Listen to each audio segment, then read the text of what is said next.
Hello, welcome to AutoBert. Today I'll be reviewing the third generation X1. So this car is very much more futuristic and has loads of different features that I can tell you about. For example, you can see that the ventilation system on the grills, because this isn't the hybrid version, it's got the really small electric powering system that you can use with a boost, but I'll get around to that later.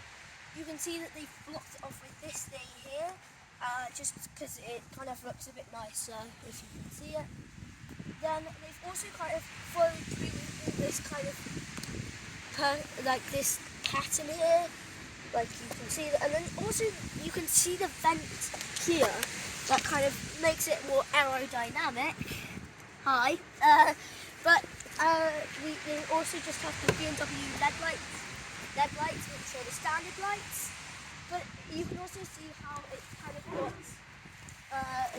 kind of dent in a way, which is really cool, just because it kind of adds a lot of aggression and other things like that. But this colour of this car is actually Porcelain blue, which I think looks really good on this car, but I feel like a lot of people might get the colour, so probably get rid of it. Unfortunately, we don't have the better wheels on this car, so it's got the winter tyre and the winter wheel cap, so the actual wheels on this car do look a lot better, but since we're going into the winter seasons, it has that. Then of course this is an BMW car, so it's a really nice car, but this is the xDrive23i. But the engine, which I can show you,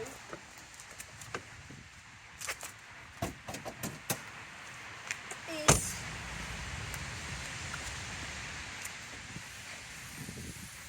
an engine that has 218 horsepower, and with the boost, which I can tell you about later, which is the part electric version of this, gives it an extra 15 horsepower. So of course this engine's really nice.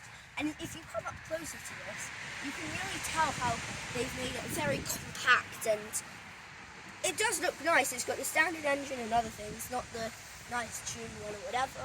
But you can really tell with BMW's grills, they always will have grills no matter what, because that's just their trademark. You can tell like it's flat here, but the grills come up, and then when you pop the hood down, it will look better. But enough of that. Looking down the side of the car, you can see you have nice black bits. You can see that's just a kind of standard design. They also have come up with a much more slick design of a handle. I personally prefer this a lot more. And you just simply pull it up, and it's easy, which is very nice in my opinion. It looks much better and slick, because you can imagine just doing that. And coming out to the back here, just honestly, I don't know about how I feel about the back. I like it, but I don't like it at the same time.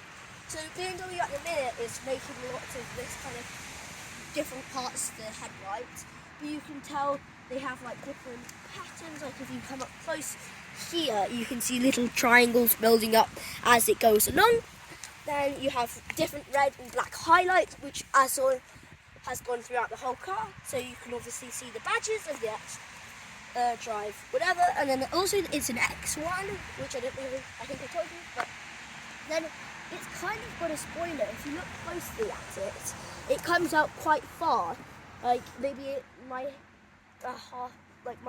hand, so that is quite far, but you can tell it has like a nice panel here. It goes back, so they've gone for a very sharp looking design on the back, especially, just like it's all over the place, and you don't see the exhaust, which sometimes I like to see it, but on other cars. And then working our way this way, you can see that this is where you get the fuel in. And you may be asking me, well, if I said it's part electric, where's the electric charger? It doesn't have one. It's just like when you brake, it charges it, so it's like a motor type thing. But it really isn't a fully electric car. You could never do it. It's just helping the engine, so it is much more efficient. But you can still get the plug-in and the hybrid version, which I would personally get over the fully electric one, but I haven't got my hands on it yet. So, but overall, this car on the outside, I think looks pretty good. Just ignore the wheels, of course, but yeah, it's just a really good looking car, in my opinion.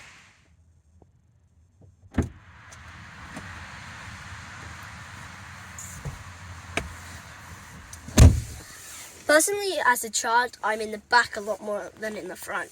So I experience more things there in the back. So one of the things that I like in this car is there's a little thing here that you basically pull up and move forwards. But because this one is linked with this one, but this one, the cameraman sitting in, moves individually. You can actually recline or decline the chairs. So basically, you have to pull this thing, and of course it flings forwards, which is not, I don't think it is supposed to be for the passengers. It's probably for the boot room. But if you kind of click it back in, you could have it in different modes like this, which I could see people using it. But that means you can have it at a different angle besides just the completely reclined version. We were just moving around the seat positions, and you can definitely, because this is a smaller car, they were thinking of how could we maximise the boot space and then maximise the space of the car.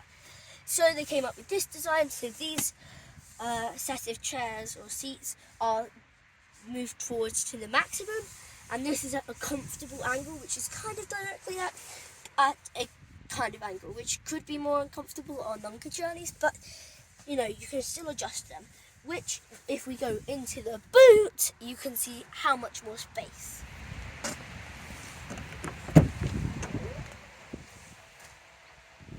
Hello guys, I'd like to show you the boot space. So with the seats at all the maximum, I get a comfortable, spacious bit at the back here. You have a really big boot space, so you can also store like hoovers, microphones, and other things like that. And of course, it comes forward a bit more, but I'm sitting on it. But if you did want to maximise your space, I'd be careful, because if you look here, you have quite a deep hole. Like, if my arm was this long, it's quite deep in there. So it does mean that you have to be careful of precious items rolling forward. But if you did want to sleep in this car, you could. It's really spacious once you're actually in the car. And then you have storage space underneath you, and it's basically the whole point of this car is that it's small, but kind of can make it big in a sense. So all this car is just a nice car, and BMW kind of making clever ways of making it feel much bigger and makes it more easy. I hope you've enjoyed my brand new video of the BMW X1. I really want to get my hands on the new fully electric, so watch out for that video, and just make sure you watch lots of more AutoBert videos and subscribe and drop a like. Thank you for watching.